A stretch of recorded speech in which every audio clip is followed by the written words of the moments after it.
What's going on, y'all? It's your boy Kofi Kingston, aka 1/3 of the New Day. You're not gonna say it with me, sir? Yeah, come on, you better participate.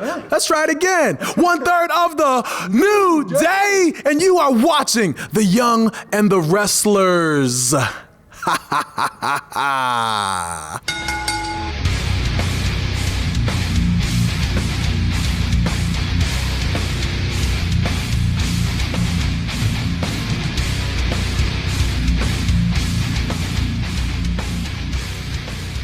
Welcome to The Young and the Wrestlers, the Pop Culture's WWE podcast. I'm one of your hosts, Ryan Benson, alongside...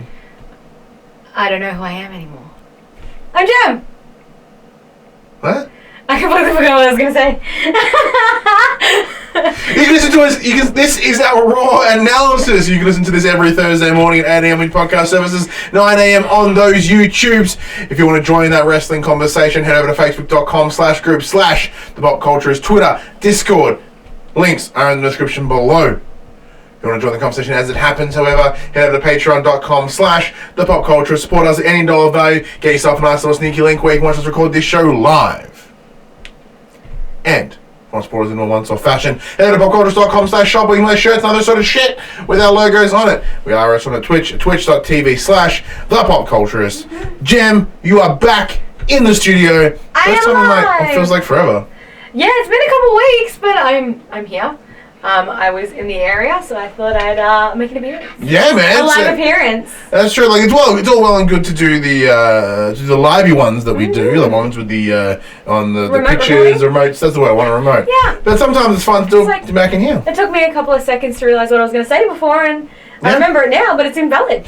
Yeah, it is weird because now I've got to practice myself to looking over here. When I was just like looking over there. You're still looking your over face there. is right dead in center. Yeah. How's your week been, man? Yeah, good actually. I've had a really chill one so far. I'm off at the start of the week, so Monday, Tuesday, Wednesday, just chilling, housework, that sort of stuff. Hung out with the bestie and the babies today, so not so babies. There's a 7-year-old and 4-year-old, but hung out with the kiddos today, which was really nice. I haven't done that in a while. So he's playing at home. That is our good friend Jess or Yeah, good Rockamummy. old Rockamummy and her youngins, Mr. 7 and Mr. 4. Yeah, other than that, super chill, like just working hard. Yeah, man. How about yourself? Not about the same, really. It's kind of a bit of a chill week. Just playing some games. Got Buster VR out last night. Played a Beat Saber. I got sweaty. Well, it was sweatier. It's a good time. Because I'm already like, I already have like a base level of dampness. Yeah. Just because I'm fat. And then when I'm like mild physical exertion, it's like, Proper and then it just gets worse. Yeah. But no, it was good fun. So I've been playing that. I've been playing another game called Audica. Same guys that made Rock Band. Oh, nice. But it's Beat Saber with guns. It's pretty cool. Oh, that sounds amazing. I want to talk about that in our other show for the players coming Monday. But today we are here to talk about Raw. And for those that may not have seen our SmackDown analysis this week, we are changing it up. Flipping the script. Yeah, that's right. So what we've done is we've decided, upon consultation from our good friend Dirt Sheet Dash, we have decided to alter how we do the show. Your phone's going off. Is it? That's fine. Okay. As you may know, originally, if you watched our shows back in the day, we essentially gave you a play-by-play recap of what happened in that episode of Raw or SmackDown, and then we would offer our thoughts, opinions, and analysis throughout. So, coming to that, we were thinking about it, and we're like, well, why would you want to hear that? I presume you've already watched it. Right? So we make the presumption that you've already watched it, and by doing it that way, we were literally every other podcast, every other wrestling podcast, because all they do is pretty much recap what happened and put their stuff in between. Yeah. And that's really a step away from what we originally wanted to deliver with The Young and the Wrestlers. We wanted to, do that kayfabe in-story stuff. We wanted to stick within those rules and discuss, the wrestlers and their characters and their behaviors and the emotions behind their behaviors and all that sort of stuff. We wanted to be a bit more psychoanalysis about it rather than a sports review. So for that reason, we've switched it. We are now focusing on feuds and storylines. We will discuss matches if they're integral to said feud, but it's pretty much just like, this is what we look at, and this is where it is. Yeah. That makes any sense. And I kind of rambled my way through that. My phone's going off. Who the fuck's talking to me? Yeah. Oh, someone's commenting on my favorite PS1 game. Oh, okay. But let's kick things off with Seth Rollins. We're frozen. Oh no. Well, we aren't frozen on that one, which is handy. Just on this one. So I'll let you kick this off while I fix this for those watching at home. By the way, I got a message. It was just my mum calling me to tell me that she has a mobile number now. Oh, this is about the third mobile number she's had in a year. Is your mum in Breaking Bad or something? Yeah, my mum's on Crazy Drug Dealer. Yeah, she Heisenberg? That little country Or town. Herzenberg? Yeah. Because it's a lady? Yeah. So, obviously, we opened the show with Seth Rollins. This is coming off the back of last week. We did see that he basically called out the whole locker room, told them they were a bit shit. Yeah, it was impressive. So it kicked off the show with, as you said, he in the ring. It was almost like a lumberjack. They call it town hall. Yeah, it's like a town hall meeting, almost like a lumberjack match. So compared to the town halls we saw like last year with like Shane, where everyone was on the stage looking down. This one, everyone sort of surrounded the ring. Yeah. And we're frozen again. I don't know what's going on over there, but although it's just hitchy. That's right. It'll sort itself out in just a moment. But yeah, so it was interesting to have everyone around, and then he was addressing people individually. Yeah. You know, he called out Charlotte Flair. He called out, you know, for being the team captain of the Survivor Series match and losing. Ray, you know, like, I beat Brock twice this year. You ain't done shit. What the hell? Yeah. AOP. You weren't even there. You've only just left those seats. Fuck off. Yeah. It's literally like, you know, you keep talking about fighting and war and stuff like that. Where were you when we needed you? Like, even yelled at the Viking Raiders, who were the only ones to get a point. Yeah, exactly it. Like, ridiculous. Like, but yeah, so he basically comes out and he's like, it was a bit shit. It's a harsh truth, I had to say it, but, you know, I'm sorry. And specifically, he apologizes to Kevin Owens after the whole thing with Kevin Owens and the NXT thing and stuff like that. Yeah, so adding to that, he did call out Kevin Owens for going over to NXT and then coming over to Raw the next night. And then so they also had a bit of beef last week as well. Around that. Yeah, Rollins copped a stunner from KO because of the, you know, verbal beating that he copped. So, for me, this questions Seth's locker room leadership. Like, is this in jeopardy for him now? Has he screwed himself over with this? It is interesting that we're having this sort of leadership coup over both shows. Yes. That part's really weird. It went from like no one having an issue with Seth and Roman, now everyone being like, well, maybe we need to change our leadership. Is this unrealized WWE was Australian politics, you know? They're flipping around whoever the leader is. Yeah, it's literally like Labour versus Liberal. Like, it's literally blue and red, Labour and Liberal. Holy shit. Yeah. Bam on the nose. Yeah. It's just like, you know, no election, just like, guess what, we're changing the leader now, bam. Face. It's weird. I feel that like Seth Rollins is really in that leadership role purely because he had the Universal Championship. Yes. At the time, which is, you know, as we now know, over on SmackDown. So, you know, presumably whoever has the title is probably the leader, which in this case will be Brock, but Brock is never there. Brock is never around. So, but in saying that, Roman Reigns doesn't have a title, but he's still like. Yeah, but he has like history and pedigree behind him, as does Seth. True. Yeah. But it's almost different. It's different, yeah, for sure. So it's this weird. So it's almost like the beef that they're having between Kevin and Seth right now isn't really about the locker room leader. I don't think Kevin gives a shit. Yeah. But it's not even like about who's the face of the company, because I don't think. I say face of WWE Raw. Yeah. I don't think KO cares either. No. It's just more of, you know, Kevin having enough, being, you know, this disrespect. Yeah. I think the motivation's still different. Yeah, the motivations are different because when you think of it, Seth Rollins compared to SmackDown. Yeah, Seth Rollins is WWE. It's Monday Night Rollins. Seth Rollins is a born and bred. He is just WWE through and through. Whereas Kevin, as like Triple H, you know, pled to Kevin, like, you don't fit their mold. And you're unapologetically you. And I think it's this battle of like, is the WWE, like, I don't think KO, like you said, doesn't give a shit about leadership. I think it's more of a battle of like WWE the machine versus like the mold versus breaking the mold, you know?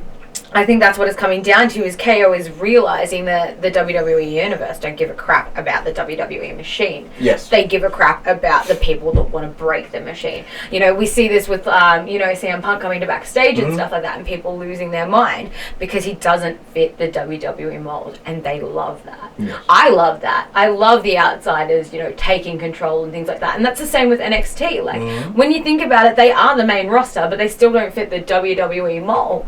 There's still that aggression, there's still that ruthlessness. They're not just this well-oiled machine that just does their job day in, day out mindlessly. Like, they put effort into it and they try to be different. And I think that's where it's coming from now, obviously with, NXT winning Survivor Series and things like that as well. It's really showing that they are breaking the molds. And this is the future, not this. Yeah. Do you think this could stand up, though? Do you think Seth Rollins and KO could be a long-term feud? It depends. So there's some hints. You're good. There is some hints of like Seth Rollins sort of like changing his motives here. Yes. As in going to the classic bad guy route, like we saw last week, like calling everybody out. He's so good at it. That I'd like to see. Yeah. I'm very happy with if there is some sort of turn. I'd be interested in seeing that. Yeah. However, in true good villain fashion, villains, work when they believe that they are doing right. Yeah.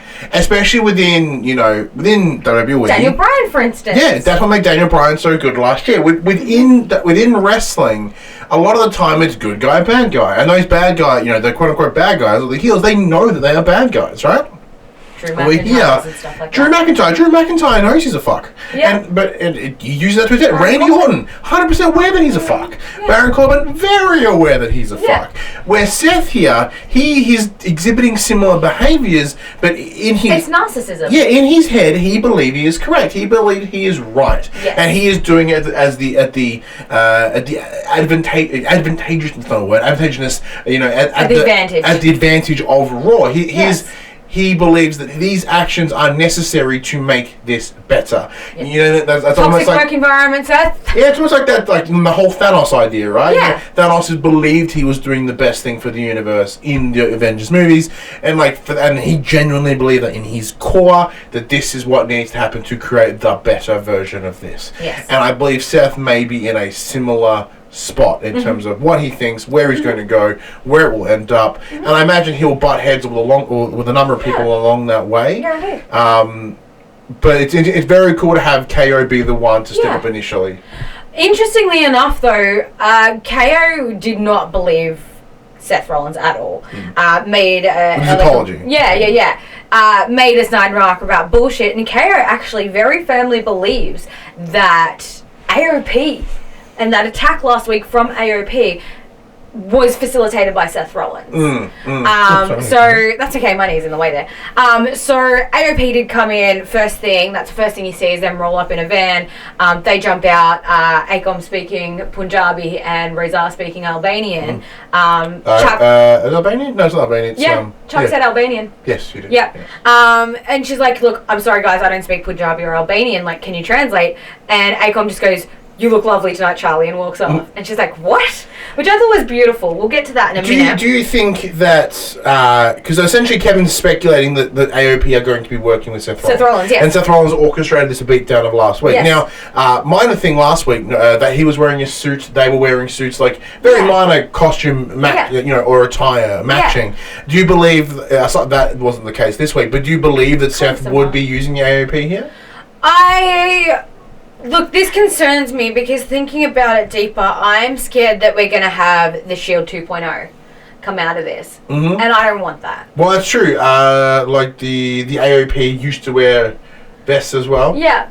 Yeah, so that sort of concerns me that it could go that way. But in the same time, like with how much of a driving vicious force that Akon and Reza are, it would be really cool to see Seth utilize that. So, Dash doesn't believe it will be Shield 2.0. I damn sure hope not. But at the same time, I think maybe Seth knows that he's in a bit of a position where people just don't like him anymore, and that he may need, I guess, an insurance policy. Dash believes it's the Authority 2.0. I think that would be more likely. I don't know about the authority. Inform me. So essentially the authority, if I remember correctly, it was just a group of superstars that were working alongside McMahon's. Okay, yep. In the same way that, like, when The Rock turned as part of the authority back in the day. Yes, okay, no, I do remember now. Look, I don't know if it is valid or not, because I think what got me was when Seth Rollins walked down the down the ramp, up the ramp. Yep, Akon and Razor just moved. And they just let him walk away. I do believe, I agree with you in terms of the idea that, this is his insurance policy in case anything goes bad. But it all comes down to whether the AOP would be willing to do that. Like, their goal right now is to kick the shit out of everyone. But Seth can make that happen. As it stands right now, that's not Seth's stance. He's giving out. I'm sure behind, working in the brain, like, he has that he's worked alongside Masterminds. Masterminds, cerebral assassins like Triple H. So it works with it. There's probably some learned behaviour in there that may work to his advantage.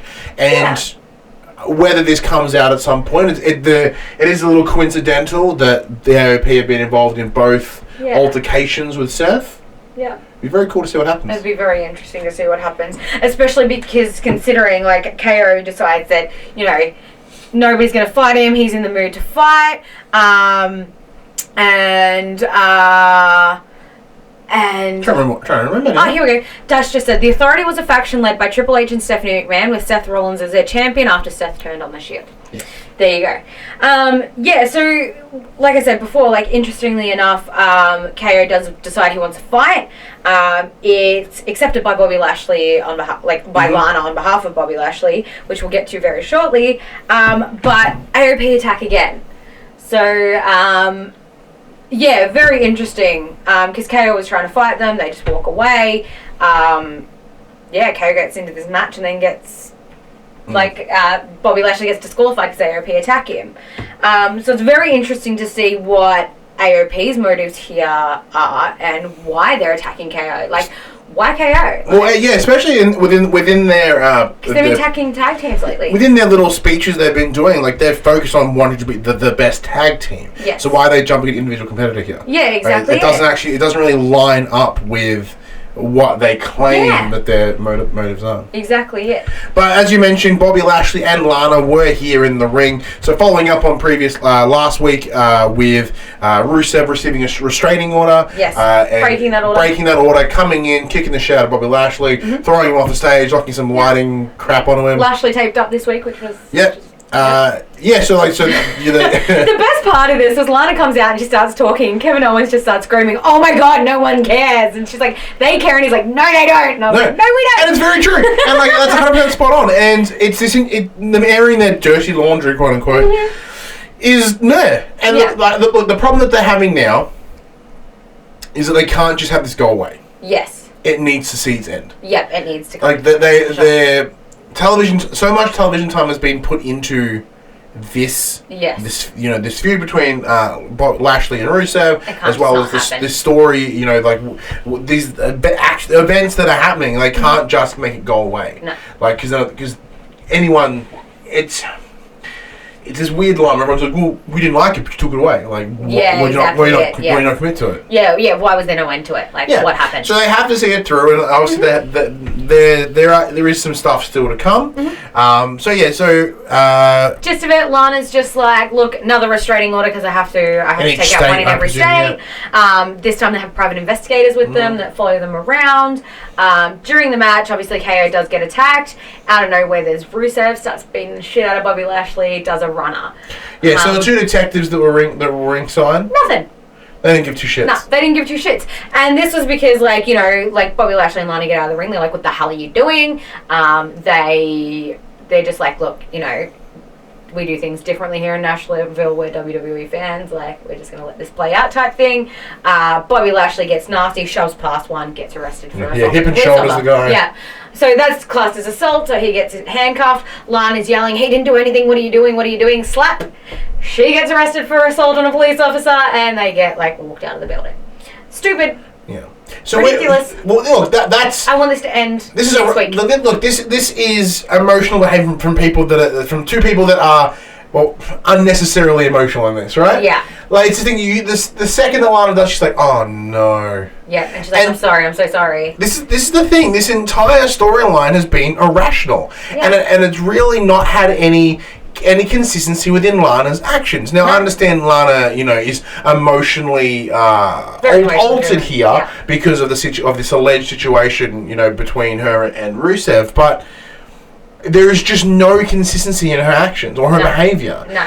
And as the crowd are doing, as I presume you and I are, we aren't feeling it. We aren't seeing her side in a debate like this, especially when it comes to a relationship. And they've put it out there, so we can commentate on it. Like there is never one side. No. It's a multifaceted issue here. Yeah. But everything that she has done leads me to believe that whatever Rusev says is correct. Yeah, exactly it. You know what I mean? She has no credibility. Yeah, she's no credibility. She's not providing any viable arguments. No. So when she comes out and chops and changes every week. Yeah, and talks about how Rusev is like just trying to sex me all the time, then proceeds to dry hump Bobby Lashley on the stage. Yeah, exactly. That doesn't make sense. If over-sexing was the issue, why is this happening here? Now, I understand that, not saying that wanting to be sexual with someone is a bad thing, but it's just if she doesn't want to do the sexies with Rusev, she doesn't have to. Yeah. Exactly. However, it's just she's grasping there for reasons. Yeah. Obviously, she has these behaviors, she has these actions that she wants to do, but she's justifying them somehow within her own head. Yeah. It's very wishy-washy. Unfortunately, it definitely sounds like Lana's just digging for a reason to hate Rusev. Like, there's no reason there. She's digging for it. So I guess I'll feel better about being a piece of shit. And it's one of those things. Like, she's done these actions, but she still doesn't feel guilty about it. But only because it's out there in the open, she may feel she has to justify this shit. Yeah, she has to be a victim. What do you think the end of this is? Look, I hope that it comes down to look, I love Lana and Rusev. They were great together. They did really well. I'd love to see it sort of come to fruition with Lana coming to her senses and being like, I was stupid, I was wrong, because we all know Rusev's still very much in love with her, and I guarantee he'll let it slide. But how? Like, in a relationship, if you've had someone that has put multiple restraining orders on you, requested for you to be arrested, standing on a table screaming at someone to get you arrested, how do you recover? How do you recover from this? That's true too. But I guess fairy tale. It's one of those things. Every time there's an argument, like, what are you going to give me a fucking restraining order? Yeah. What are you going to do? Cheat on me again? Yeah, exactly it. That's true. Like, that's every time that they get an argument, Rusev will have the upper hand. Exactly it. And living with that, I guess, trauma or that disdain. Yeah. Love can only do so much, Jem. That's true. Where do you see it going? I don't know. I think it's difficult because, what's going to happen? So there'll be a match at TLC for sure. Oh yeah, I'm sure it'll escalate to some hard ass match at TLC, and that'll be cool. But we'll have a wrestling match, but you need to be 90 feet away, which is not that far. Yeah. That's like ring to that's stage. home to first base in baseball. Yeah, there you go. Not that far. But I'm just gonna throw chairs. Yeah, Lana could literally be on the ramp. Near the LED board, and Rusev could still wrestle in the ring. Yeah. But as you said, the situation, what the restraining orders are against Lana, not Bobby. Exactly. So what are they going to do? Fight until this isn't medieval times. You don't fight for the hand of the woman. Yeah. That's really fucking backwards. And is that the step? Are they gonna whoever wins gets Lana? That's gross. Yeah, that's true. That is gross. The only thing I can hope that comes out of this is both Rusev and both Bobby be like, this is kind of fucked, and they both walk away. Yeah. That's the only reasonable answer here. Yeah, and then in slides Drake Maverick, because apparently his marriage isn't going too well. Yeah. And then Lana's like, no, and then she gets with Renee Michelle, and everyone's happy. Yeah, exactly, yeah. Lana and Renee, I'm down for that. I ship it. Yeah, there is no nice and tidy way for this to go. It's just kind of shit overall. The sooner it's over, the better. Correct. And hopefully it'll be the end of this. Speaking of shit overall, we're just going to touch upon this because it's stupid. We're not going to really talk about it. Good. Erick Rowan and his pet thing. Yeah. What the fuck is that? I literally just wrote, what the fuck? I'm at a point where I'm refusing to care. Yeah. Unless there's a dead pigeon in there and he's just in love with the dead pigeon. That's the only thing that'll make me go, oh, that was totally worth it. It's got a little hamster or something. Something really tiny and cutesy. Or just a skunk. Or just something really shit. His new new thing is like just get the skunk out to spray his Yeah, own. he's like, well, it worked fast, guy. I just missed people. I'm gonna use this skunk. Like we're out. Like at no point there is nothing that is cool enough to be in a cage like that. Not that size, anyway. Not that size. I mean, he's probably got like a snake or something in there. Like it's probably nothing fun. Yeah, you don't have a snake in a mesh cage. Yeah. Snakes go through shit. Yeah. Like it has to be some sort of, you know, four-legged fucking hairy thing. Yeah. Waste my time. Probably. Oh no, it wouldn't be as far. It's an absolute waste of my time. Speaking of waste of my time, 24/7 championship. Some NASCAR dude won it. Do you think like there's anything good that could come from this, or do you think it's dead? No, it'll switch up and it'll have it for a moment, and then someone will get jacked in a social media post, and then it'll be back to whoever has it. I think the 24/7 is entirely the internet championship. Like, yeah, it's totally for social media only. It is that now. It is that way now. Engaged, It is that way now. Yeah, especially once they split R-Truth and Carmella, and by the looks of it kept it on Raw. Yeah. It's kind of paying off. Yeah. Which I guess I can only take that as SmackDown being like, or Fox being like, no.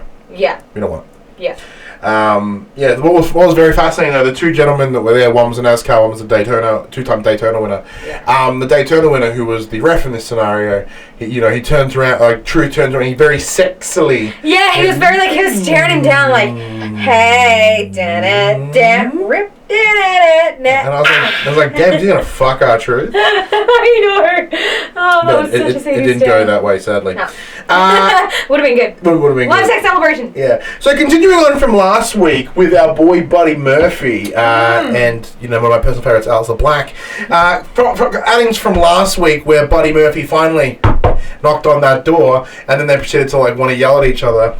We get a match between Alesiter Black and Tony Nese. With Buddy watching from the side. Yes. So this, although I don't see this match, this feud. There's no feud between Nese and Alesiter. This is all this is essentially just having Buddy and like watching him just wreck a dude's face. Yes. And then be like, hey buddy, remember that time I wrecked that dude's face? And it's just shit stirring each other. It's building up. Yeah. And Buddy will do the same. I guarantee you Buddy will take on someone next week with Alesiter watching. It's just like, look how gnarly I am. Yeah. You just wait to watch. They're both really, really gnarly superstars. So honestly, this is something I'm looking forward to seeing come to a head. I think it's going to come to a head at TLC. I think it's going to be a full-on, like, proper TLC match, which I think would be badass because those two combatants, like, as superstars, like, as wrestlers, they are phenomenal. Do you reckon like a last man standing match? That would be mad. Yeah. That would be so good because they both do this powerful running knee. Like, they've both got real vicious moves in their moveset. Like, they're very similar. So I think it could be a really, like, on the edgiest seat. They're good strikers. Yeah, it would actually be exactly kind of like a proper fight, I guess. Yeah, you wouldn't be able to tell who's going to win. Like, I think it'd be one of those matches that you're just like, shit, this can go anyway. Look, I like it. A, because Buddy Murphy, like, love seeing our Aussie boy get on telly.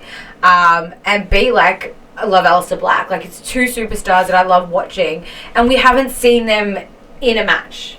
Like, properly in a match together. Like, it's it's something new, it's something fresh, it's not the same thing over and over again. So I'm really hyped for it. I'm in the same boat because for the longest time we were having this Alesiter Black, like, who wants to pick a fight with me? And like, no one wants to pick a fight. Yeah. And then I love it, Buddy. Cesaro did once. Yeah, I love it in the true Australian fashion. It's like, yeah, I'll fuck fight.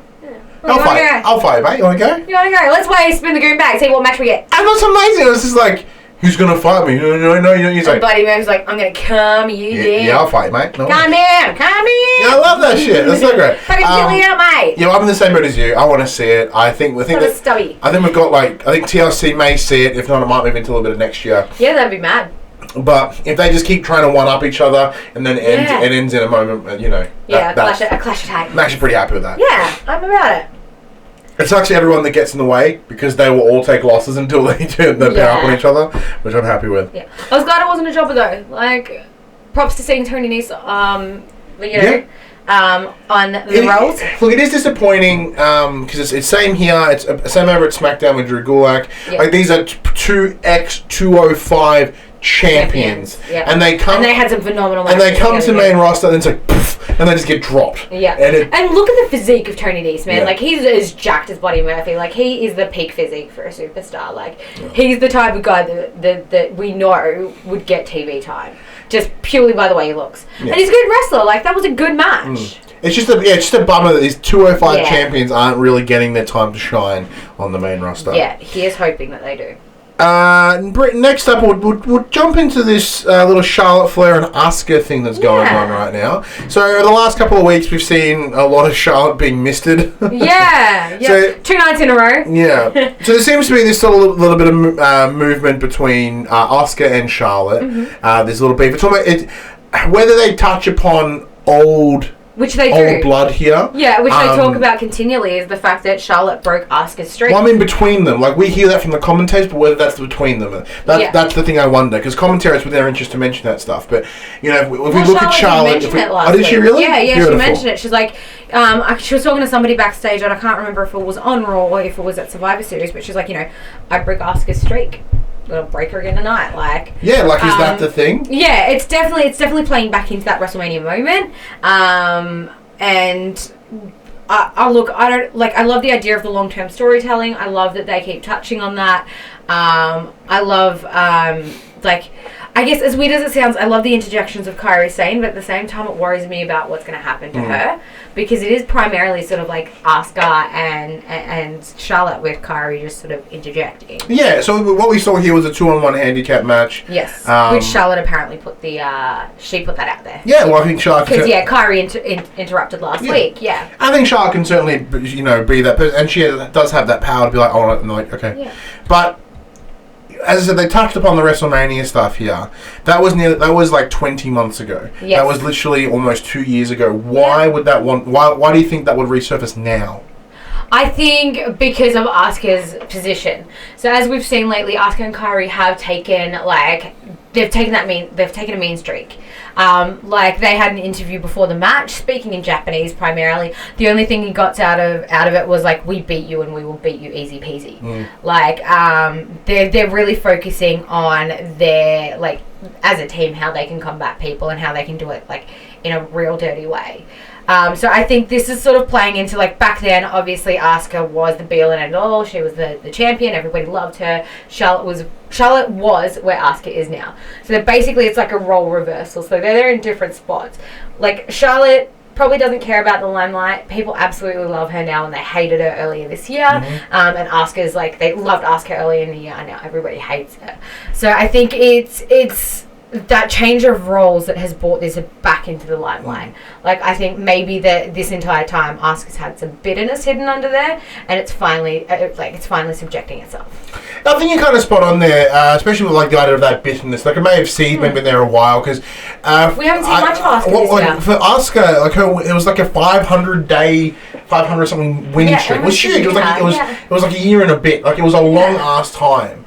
And Charlotte did break that at WrestleMania, which is even worse. Yeah. And at the back end of last year, Asuka did have a belt. She was SmackDown Women's Champion for a while, and then Charlotte took it off her again, I believe, heading into WrestleMania this year. So there is some stuff there. And it was a real shitty way for it to happen too. It was shitty. Very quickly. Yeah. And on top of that, I think it comes from now that Asuka has backup. She has someone with her. For knowing that Charlotte was at a point where she was ahead, she was higher, she's like, I can't do this. She's bigger, stronger type thing. Yeah, exactly. I can't do it in the standard traditional sense.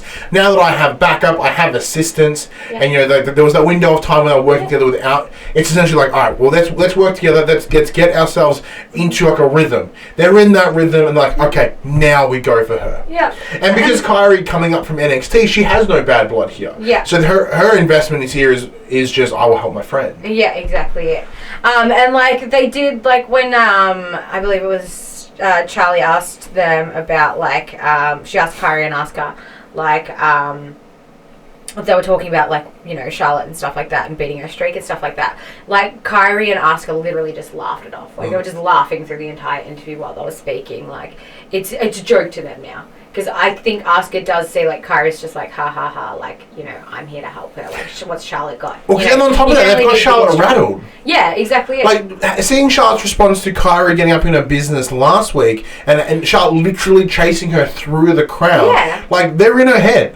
Yeah, and easily. Up until that point, it was just kind of a minor inconvenience, Charlotte. But this has grown to something else. Yeah. And on top of that, by Charlotte losing here to sort of an assisted pin combo with Charlotte had Asuka in the figure 8, and then Clara came in with an insane elbow breaking the pin. Yep. And like as you mentioned, that adds fueling our speculations around about them being that pair, right? Because Asuka got herself into a position of problem where she like, how do I get out of this? I'm in a figure 8 fucking sucks. There's no way I can get out. Yeah. However, Kairi comes in, cleans it up, saves the day. Yeah. So I do think that is the dynamic. Like that's the dynamic here, and I think they will do something. But where does this go? Yeah. Like, what are we going to? What will we see next week? Yeah. Where can this go? Like neither of them are in the title picture for against Bayley at this point. So where is it going to go? Becky on Raw. Oh, Becky on Raw. Yeah. Sorry, my bad. Because they are on Raw technically. Yes. But they can drift because of the tag team titles. Yes. But, yeah. Yeah. So, with the whole, neither of them being in the title picture with Becky, does this lead into Charlotte getting a partner and going for the tag team championships to be I'll break your tag team champion streak? Will this be another long-term story of, Charlotte breaking another streak, or will it be the other way around and Charlotte gets a tag partner and they have a long-ass streak and then it gets broken? Where is this going to go? But, who is worth pairing with Charlotte? That's presumably true. It could be Becky, as Becky says herself. They seem to be tied at the hip for some reason. Yeah, exactly it. Do you see tethered together forever? Tethered forever is the exact quote. Do you think it would be Becky? Do you think it's within Becky's current interest? Because we didn't see her tonight. Yeah, we didn't see her. We didn't see her last week either. Yeah, Becky's sort of MIA. Yeah. So do you think the tag teams? Well, we saw her, but she wasn't interviewed. She wasn't actually there. She's had 2 world championships at one point. Does she need tag teams? Granted, she'd benefit from the Grand Slam because I think she has the NXT at least. Yeah. Well, look, I think it could. I think Becky 2 belts making a comeback would be huge. Mm-hmm. Even if it is the tag team titles, and seeing some friends. Bitter rivals back to friends. Obviously, we're seeing a lot of the 4 Horsewomen stuff with Sasha and Bayley. Mm-hmm. Could this lead into that eventually again and have Sasha and Bayley versus Charlotte and Becky in the future? There's so many ways this could go. Dash has added Becky was in a dark match, so in an untelevised match. And also less Becky is better right now. And that I agree with. I think Becky does need some time away. Yeah. I was having a discussion the other day about, because I went back and watched the pre-Survivor Series match. And she was on fucking fire. Her attitude, her swagger. There's a reason that Becky and the man blew up in October of last year. However, it's just that momentum dropped once after Mania. So it wouldn't hurt Becky to stay away. And the disappointing thing is that means that both champions, both Brock and Becky, are away. Yes. So... But that's good because it's bringing more light to the United States Championship, for instance, which we were worried was getting buried. So I think it's also really good for that title as well. And the tag team titles, it's bringing more light to them too. I think it's kind of got its benefits. I think, there's only so much you can do with somebody who's held a title for so long. I think it's definitely we need a reset. And speaking of a reset with a title, so last week we didn't cover it because we didn't do the show, but the United States Championship did cross hands. Yeah. It went from AJ Styles to Rey Mysterio after a fatal 4-way with Ricochet, Drew McIntyre, Randy Orton, and Rey Mysterio. But then Rey Mysterio would then straight into a match with Rey, got the win. Yep, AJ, so AJ and Rey, AJ's fine, I'll agree to this match because I can pick the bones. And then, thanks to assistance from Randy Orton, I'm pretty sure it was, and an RKO, Rey Mysterio got the, got the title. Yeah, so here we see Drew McIntyre. So he comes in, has a match with Akira Tozawa, but I think that was more Drew just pushing a point here. So coming into that fatal 4-way last week, Drew McIntyre is at the stand to look, I've never had a title shot, I've never had a go. Randy Orton comes out and is like, you haven't earned it, I've been around, I've done the hard yards, this is on me. During the match they do get face to face and Randy's slap off. Big, oh my god, the chops, my chest felt like it caved in. You even see Randy stop for a second and he's like, oh. His ears ringing. He's just like, oh. He really copped some chop. And then he does the little eye pokey thing to Drew McIntyre, and Drew feels super disrespected this week. Not only that, Randy Orton did get face to face. Is like, what, you got a problem because I'm bigger than you? I'm taller and bigger. Yeah, than and you. I think that's like why Drew would have accepted this match against Tozawa. It would have been something like, cool, I'll decimate it, and all I'm going to do is prove my point that I need a title shot. Yeah, exactly. That I'm bigger and I'm better than you. Like, you know, I'm the future, you're the past. Like, let's move on. Yeah, so he decimates Tozawa, and then it's a beautiful claymore, and fucking Tozawa's brain explodes. Yeah. And then he calls out Randy Orton. Randy Orton comes out. They get a bit of a verbal altercation in the ring. As you mentioned, the idea of past, present. You're the past. I'm the future. RK out of nowhere. Fuck that. Claymore out of nowhere. Yeah, exactly. So there's this cool little verbal spar, which I really enjoyed. So I'm looking forward to that match. because I'm a big big Drew McIntyre fan. Yeah. If you go back to the start of this year when we did some pre-Rumble stuff, we talked about how I thought Drew would come out as the champ. I thought he would come out as the winner of the Rumble. I think 2020 is going to be Drew McIntyre. I fucking hope so. Because McIntyre 2020. I was so confident that what happened here. But hashtag McIntyre 20, even though he hates social media, hashtag McIntyre 2020. Yeah, and that's something he does say as well. He's like, I'm not a coward, I'll call people out straight to their face. Like, unlike old mate Randy over here, who's a Twitter warrior. Yeah, so the idea of Randy Orton, sort of like, making some indirectly sparring against the WWE, being cryptic. This comes from Randy Orton, sort of hinting and dissing, some reaching out to some AEW stuff, sort of teasing before he signed his 5-year deal. Yeah. So it's just Randy just want more monies, but there's a setup there, and Drew's like, look, I'm going to tell you, if I'm going to go elsewhere, he's essentially saying, like, I ain't going to fucking lie on social media. I'm not going to beat around the bush, I'll tell you how it is. But I want to see that match. I want to see that match so bad. Definitely. I definitely do too. 100%. But we didn't get to see that match on this show, however. Instead, the OC do come out, because with AJ, he believes that Randy is responsible for him losing said belt. Yeah. So he's got some bit of grievance there, which is fine. Yeah. But they're requesting a match between them, I believe, if I remember right. Am I getting mixed up? So basically, like, Randy with this whole Drew McIntyre thing, he's like, it sounds like a Drew problem, not a Randy problem. And then the OC coming out blaming obviously Randy Orton for AJ's loss and how pissed AJ is. And Drew's just like, this looks like a Randy problem, not a Drew problem, and he's out.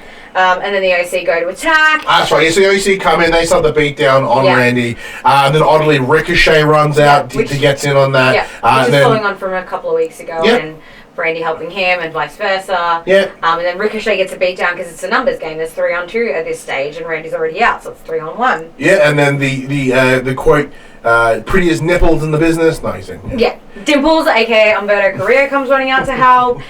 Still overpowered by the OC, and then Rey Mysterio comes out to help, and then this leads into a match later in the night. Mm-hmm. So this is a 6-man tag, a 3-on-3, OC versus Carrillo, Randaddy, and Ricochet and Rey. Oh, sorry, yes, Ricochet and Rey. My bad. Yeah. So there was a segment in the back area where Randy's like, "Look, I appreciate the help, guys. I don't need it. Yeah, and just walks away. You guys can deal with it." Yeah, exactly it.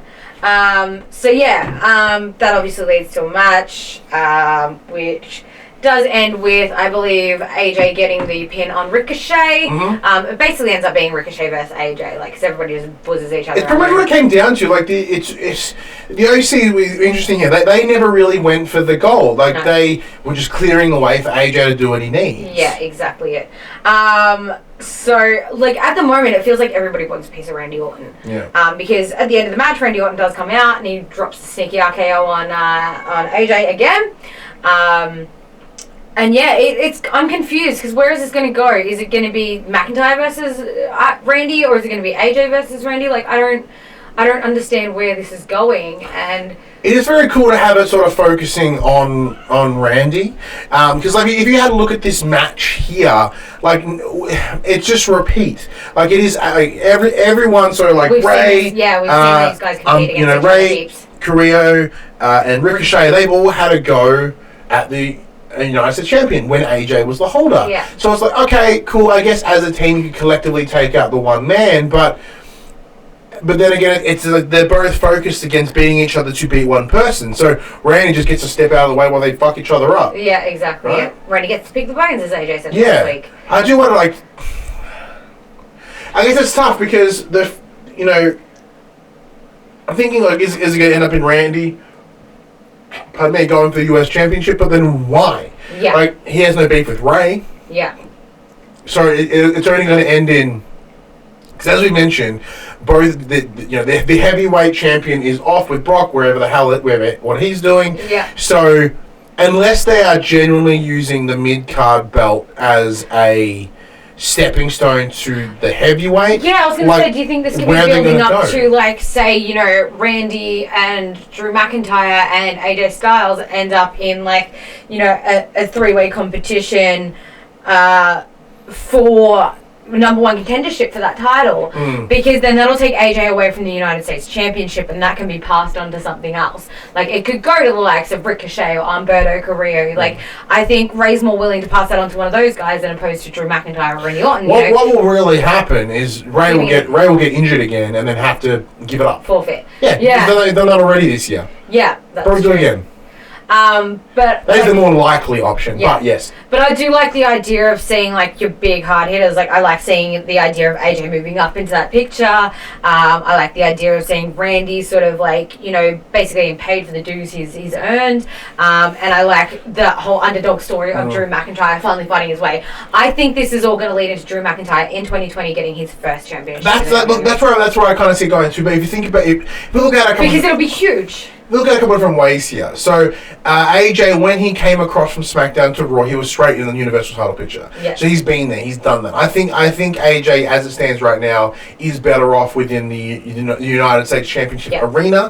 Especially working alongside of the OC. That's fine. Yeah. He can use them. It could be a case of him using the OC to get the title off Brock. But even then, like, it's the point of, yes, he hasn't had it, but he's already been there. Like, what's the initial incentive for AJ to take that step up right now? Yeah. Where, you know, Randy's already been a 14-time champion.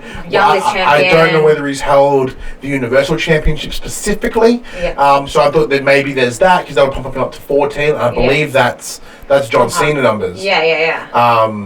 You know, so I guess there's an incentive there for him to go and take that shot. But at this point, I think it's Drew, as you said. Like, Drew has never held the belt. You know, Randy's held the US Championship three times. So it is literally it is Drew's fight. Yeah, and they're the same size, and like Drew McIntyre is an entity that could take on Brock Lesnar and win. Oh yeah, he could. Yeah, 100%. Like, he's the same size, he's the same height. Like, he could absolutely decimate Brock Lesnar if you kick him in the face hard enough. Yeah, big flame on push. Yeah, just reopen that scar on his That's right. So I definitely think McIntyre 2020. Yeah. So let's continue our some fantasy booking. Yes. Where does this go next week? So next week, I don't think this is going to amount to anything just yet. I think next week it's going to be like a like AJ tries to attack Randy type thing. I think McIntyre might get involved. And then this will lead into like maybe a Randy versus McIntyre at TLC or a triple threat at TLC. And then that'll push into next year. Would there be a title match at TLC? I don't think so. Not with Brock. I don't think we'll see him until next year. To be perfectly honest with you, I don't think we're going to see him. So I meant for even for the US. Because as you mentioned, that's tricky. Yeah, like obviously, you know, pay-per-views are the place where titles matches happen. I mean, it could. Like, I wouldn't see it going past, you know, Ray versus AJ again. Somehow he weasels his way back into that number one contendership for it. Because we know, he's got the OC on his side. But then that being like, you know, maybe Randy getting involved again, so the title doesn't change hands or whatever it may be. And then, you know, I don't know. I don't know. There's so many options it could go with. I actually haven't thought this far into this yet. I'm just trying to think of things on the fly. Well, we literally have one more episode of Raw before TLC. Yeah. So we have one more next week. So essentially, it's just, everything is going to have to line up at this point, in order to make it possible. Yeah. So I'm trying to think, because like Ray's kind of not beefing with anyone, so it's. It'll essentially come down to, like, you know, who is going to start and be like, hey, Ray, give us a go. Yeah. And maybe it has to be like some sort of semi-open challenge. You know, because I do think Randy versus Drew does make sense at TLC, and I think that's where they're going to, and I think it may, next week maybe Drew ripping someone down again just to make that happen, or even Randy, you know, similar to Buddy and Alesiter, like Randy's going to decimate someone and Drew may get involved. Like, it will be just build up towards TLC. Yeah.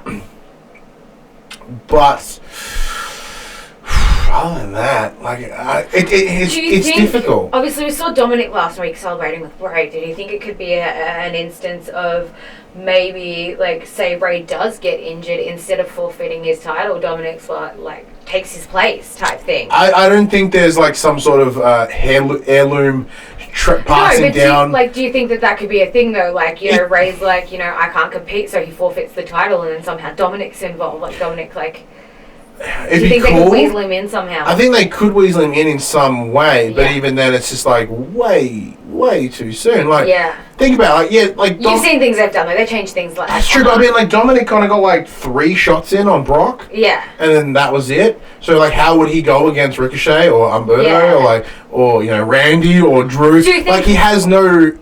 He would die. Yeah. Do you think Ray might do a "you guys have earned this"? How about we do a Ricochet versus Umberto, or like versus me type thing? Potentially. Yeah. Potentially. And like keeping it in that mid card so the others can fight for a larger title. Yeah, and I could look. I think part of it, because in terms of what they're going is like, so there has been a very strong attempt to get both Ricochet and Umberto within the title picture. Yes. Like, Ricochet had a good run earlier in the year. Umberto is in there now. Yeah. So if anything, I'd say Ricochet is in a more likely place to get given that shot. Yes. Where Umberto, they are still trying to get him interested, and the crowd interested in him, I should say. Yeah. And putting a belt on him now may do that. Yes. But Ricochet did win it earlier in the year as well. Yeah.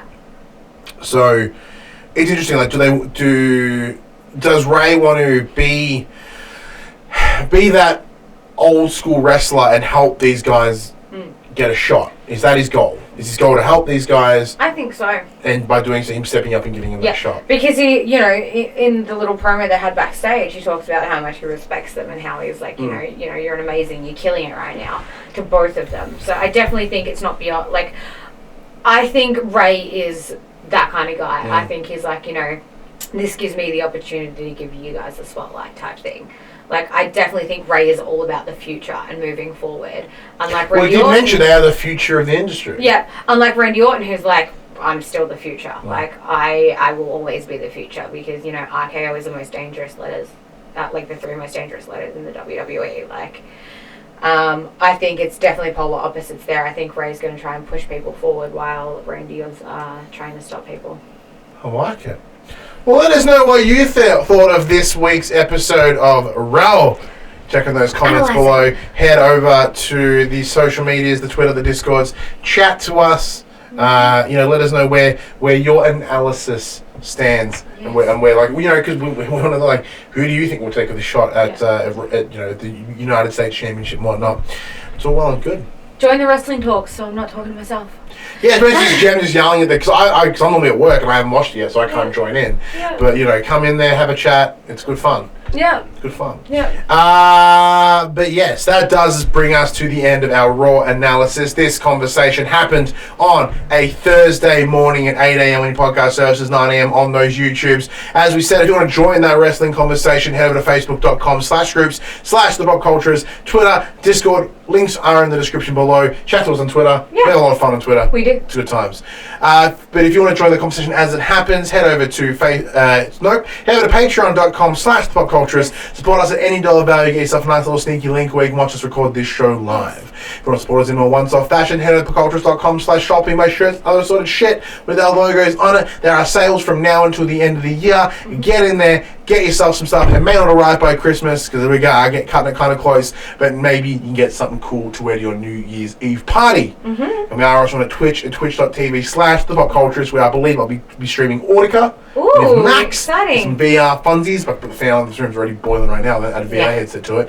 On top of that, if you are listening to us on podcast services, please give us a review and some star ratings. It does help. Please tell your friends about us. I think with the new format, the show is certainly more enticing, more tempting.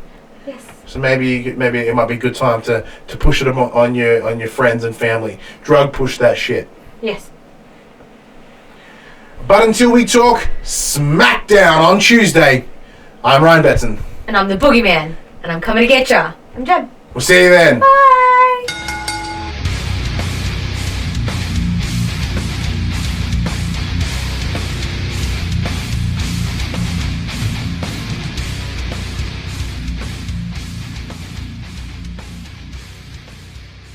The Young and the Restless, the Pop Culturist WWE podcast, is fan support over at Patreon at patreon.com/thepopculturist. And we'd like to thank our Patreon producers and our Patreon founders for their kindness, their support, and their generosity. Our Patreon founders: Alpha Ferret, Craig O'Flaherty, David Chataway, Jesse Stevenson, and Jacob Garner. And our Patreon producers: AJ Abatomi, Damian Holdies, Kyle Dunn, Lee Wintershoven, Nathan Massetti, Paul James, Pure Mongrel, and Sean Levitt.